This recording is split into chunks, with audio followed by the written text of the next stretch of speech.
Bismillahirrahmanirrahim. Assalamualaikum warahmatullahi wabarakatuh. Perkenalkan, sebelumnya nama saya Agneswara Rahmawati dengan NIM 212111167 di Prodi Hukum Ekonomi Syariah kelas 3E. Di sini saya ingin membicarakan mengenai beberapa kaidah dalam usul fiqh. Langsung pembahasan yang pertama, yaitu kaidahnya al-istihadu layan kudu bil istihad. Jadi yang dimaksud dengan kaidah ini yaitu apabila suatu istihad yang sudah dilakukan dalam suatu waktu atau suatu tempat dibatalkan oleh istihad yang dilakukan dalam suatu waktu dan tempat yang lain. Jadi pada intinya di sini suatu istihad tidak bisa dibatalkan oleh istihad yang lain. Dalil kaidah ini tertera dalam Quran surat An-Nisa ayat 59. A'udzubillahi minasyaitonirrajim. Bismillahirrahmanirrahim. Ya ayyuhalladzina amanu atti'ullaha wa atti'ur rasul wa ulil amri minkum fa in tanaza'tum fi syai'in farudduhu ila Allahi wa rasulihi in kuntum tu'minu billahi wal yawmil akhir dzalika khairu wa ahsanu ta'wila. Jadi dalam Quran surat An-Nisa ayat 59 ini sudah diterangkan bagi orang-orang yang beriman untuk taat kepada Allah, Rasul dan ulil amri, dan apabila kita tetap berpegang teguh dan tetap percaya kepada Allah dan juga hari akhir, insya Allah itu yang terbaik. Kemudian contoh istihad di sini seperti seseorang yang ingin melakukan sholat, kemudian dia beristihad terhadap arah kiblat. Kemudian kaidah pengecualiannya di sini itu seperti perubahan yang dilakukan oleh seorang imam atau kepala negara dalam mengenai tanah. Jadi sebelumnya dia sudah mengatakan bahwa tanah itu adalah tanah istimewa. Kemudian untuk kaidah yang kedua adalah idza istama'a al halal wal haram ghuliba al haram. Jadi apabila ada sifat halal dan juga haram dalam suatu benda atau barang, maka lebih dimenangkan atau didahulukan yang halal. Jadi halal ini tetap di atas yang haram, karena suatu barang atau suatu hal mengenai halal dan haram ini sudah terlihat jelas. Kemudian contoh dalam idza sama al halal wal haram ghuliba al haram di sini contohnya seperti talak. Jika ada seorang laki-laki, seorang suami menalak istrinya, salah seorang istri atau seorang istri sudah dikatakan talak kepadanya, maka tidak bolehlah orang suami ini menggauli para istri ini, tetapi tetap dinafkahi begitu. Kemudian kaidah pengecualiannya di sini kita diperbolehkan memakan burung yang terjatuh karena terpanah. Jadi diperbolehkan kita memakan burung hasil panahan atau buruan gitu. Kemudian selanjutnya kaidahnya mengenai al-itharu fil qurabi makruhu wa fi ghairiha mahbub. Jadi di sini yang dimaksud adalah mengutamakan orang lain dalam perihal ibadah. Itu adalah makruh. Dan apabila dalam urusan selain ibadah itu adalah disenangi, jadi nggak apa-apa gitu. Seperti dalil dalam Quran surat Al-Hasyr ayat 9. A'udzubillahi minasyaitonirrajim. Bismillahirrahmanirrahim. Walladzina tabawwa'ud dara wal imana min qablihim yuhibbuna man hajara ilaihim wala yajidu fi sudurihim hajatan mimma utu wa yu'thiruna ala anfusihim walau kana bihim khassasah walau yuqashuha nafsi faulaika humul muflihun. Jadi di sini juga sudah diterangkan dalam surat Al-Hasyr mengenai yang lebih baik mengutamakan orang lain dalam suatu ibadah itu makruh, dan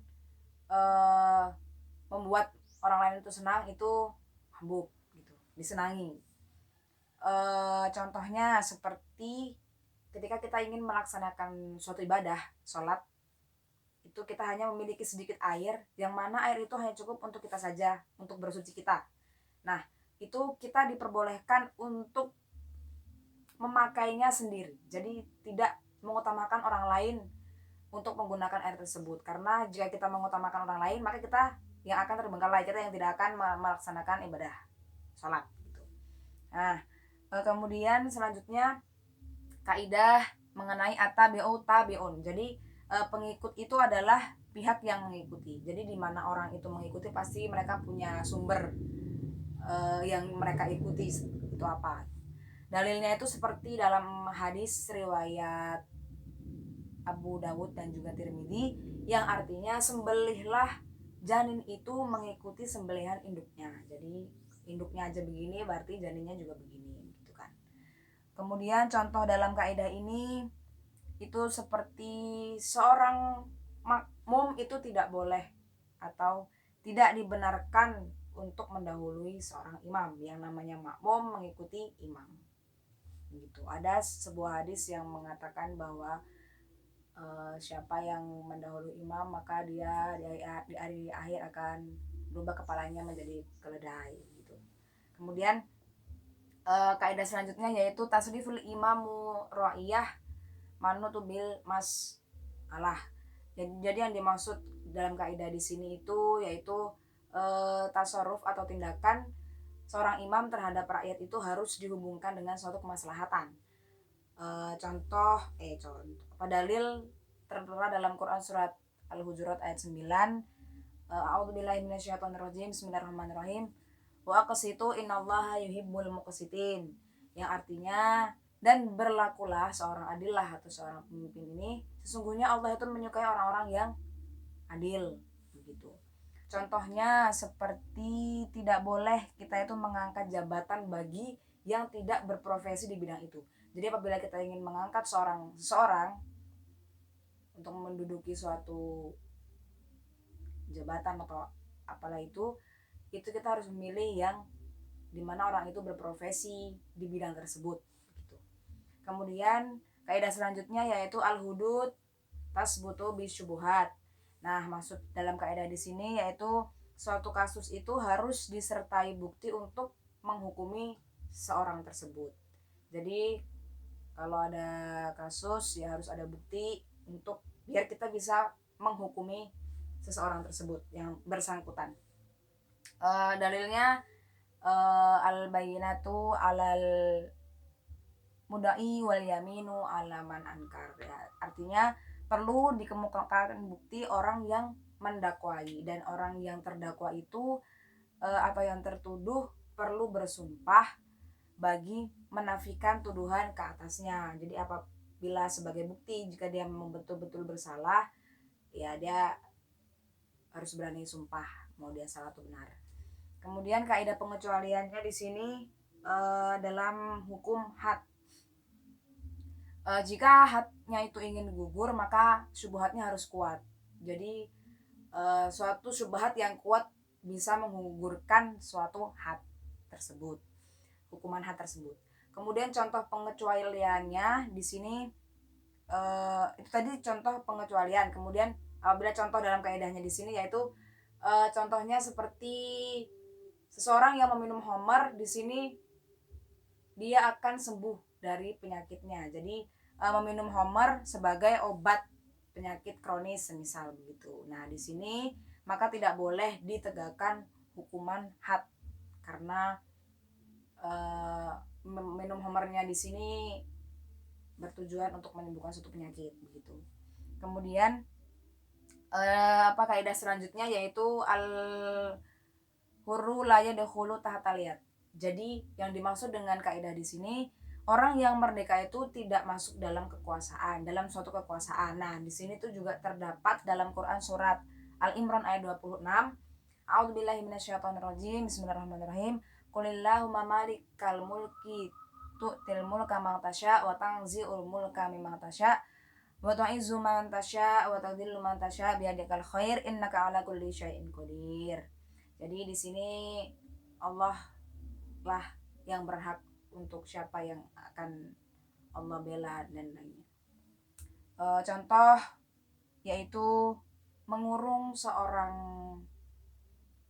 hamba yang merdeka, seseorang yang merdeka kemudian diperlakukan dengan baik, akan tetapi dia wafat atau meninggal dikarenakan reruntuhan tembok.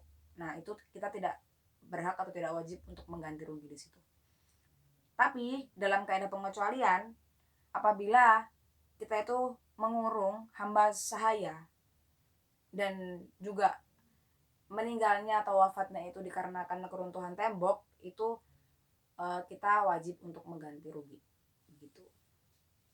Kemudian untuk kaidah selanjutnya yaitu al harimu lahu hukmu ma huwa harimu lahu. Jadi yang dimaksud di sini adalah yang mengelilingi larangan itu hukumnya sama dengan yang dikelilingi. Nah, dalilnya itu seperti yang tadi sesuatu yang halal dan juga yang haram itu sudah jelas begitu.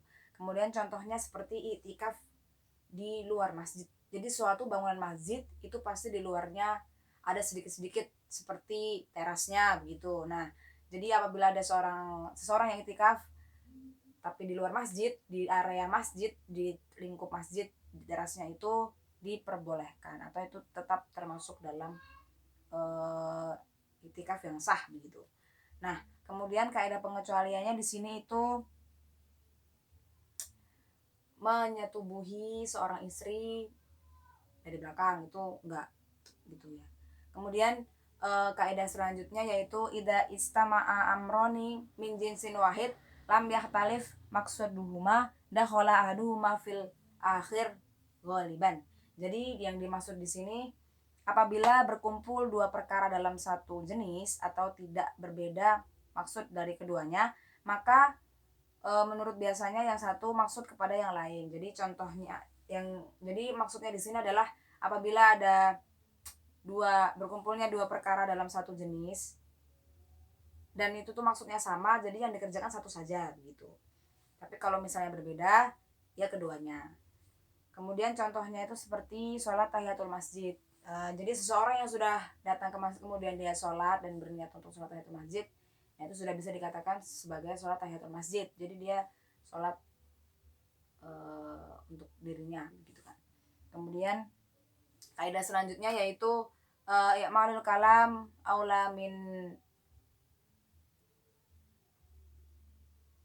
malihi. Jadi yang dimaksud di sini dan yang dimaksud dalam kaidah di sini yaitu memfungsikan sebuah ucapan dengan cara memberikan hukuman yang sesuai dengan konsekuensi bahasanya. Jadi memfungsikan sebuah ucapan dengan cara memberikan hukum yang sesuai dengan konsekuensi bahasanya. Jadi semua itu tergantung pada perkataan gitu ya. Contohnya seperti apabila ada dua bejana yang mana itu homer dan juga cuka dan diwasiatkan sebelumnya itu bejana ini antara dua bejana homer atau cuka ini, maka yang lebih diutamakan itu adalah atau yang dikerjakan itu bejana cuka saja begitu kan, karena homer sama cuka tertera homer itu haram gitu kan. Kemudian kaidah pengecualiannya di sini berwudu sebelum waktu sholat itu lebih baik atau lebih diutamakan daripada kita berwudu ketika setelah memasuki waktu sholat begitu. Kemudian kaidah selanjutnya yaitu al-khuruj bidomini. Jadi yang dimaksud di sini hak mendapatkan hasil yang disebabkan oleh keharusan menanggung kerugian. Jadi contohnya di sini ada dalil hadis riwayat Abu Dawud. Kemudian contohnya apabila ada seorang yang ingin membeli binatang, kemudian seorang pembeli ini mengembalikan binatang itu karena alasannya itu cacat. Nah, yang penjual ini tidak boleh meminta ganti rugi atau ganti karena sudah memakai binatang tersebut. Karena pemakaian binatang tadi itu hak pembeli tadi. Karena di awal dia sudah membeli dan dia mengembalikan karena cacat, tapi sang penjual tidak berhak untuk meminta ganti karena atas binatangnya sudah dipakai gitu, enggak boleh. Kemudian selanjutnya kaidahnya al-khuruj min khalfi mustahab. Jadi keluar dari hilaf adalah yang diutamakan. Ada dalilnya tertera dalam Quran surat Al-Hujurat ayat 11. A'udzubillahi minasyaitonirrajim. Bismillahirrahmanirrahim. Ya ayyuhalladzina amanu istanibu katsiran minadh-dhanni inna ba'dadh-dhanni itsmun.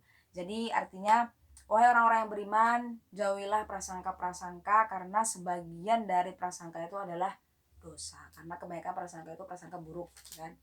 Nah, contohnya seperti disunahkan membasuh seluruh rambut kepala ketika berwudu, agar terbebas dari perbedaan pendapat dengan Maliki dan Hanafi yang mewajibkan tidak hanya sebagian, akan tetapi seluruhnya.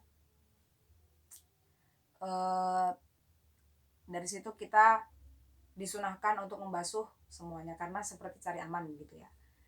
Mungkin demikian beberapa kaidah dalam usul fiqh yang bisa saya bicarakan di sini. Kurang lebihnya saya mohon maaf sebesar-besarnya atas kesalahan. Syukron, wassalamualaikum warahmatullahi wabarakatuh.